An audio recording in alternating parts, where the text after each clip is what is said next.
Vážená pani veľvyslankyňa, vážená pani Tranströmerová, vážené dámy, vážení páni. Cesty Božie sú nevyspytateľné.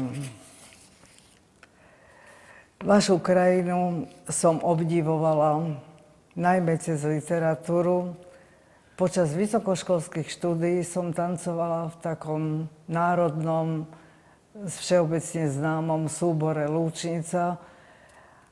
A na pozvanie vašej oficiálnej inštitúcie sme boli na návšteve aj vo Švédsku. Prekvapila ma paralela literatúry a reality. Vzťah k prírode, medziľudské vzťahy, napríklad v tvorbe Selmy Lagerlöfovej, Lindströmovej, Ibsena.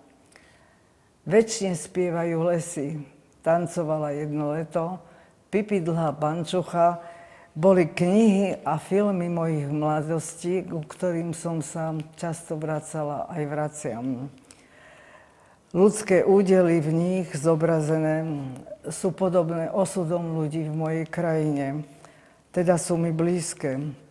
Tvorba laureáta a nositeľa Nobelovej ceny Thomasa Tranströmera korešponduje s tvorbou môjho manžela, psychológiou, filozofickou dimenziou, nazeraním na svet, v ktorom žijeme a ktorého úskolia sisyfovským balvanom tlačíme dopredu a nikdy ten vrchol nedosiahneme. Som poctená vašou pozornosťou, vašou prítomnosťou a som rada, že ju venujete človeku, ktorý je ďaleko a predsa je blízko. Básnikovi mladosti, slz i našich ľúbostí.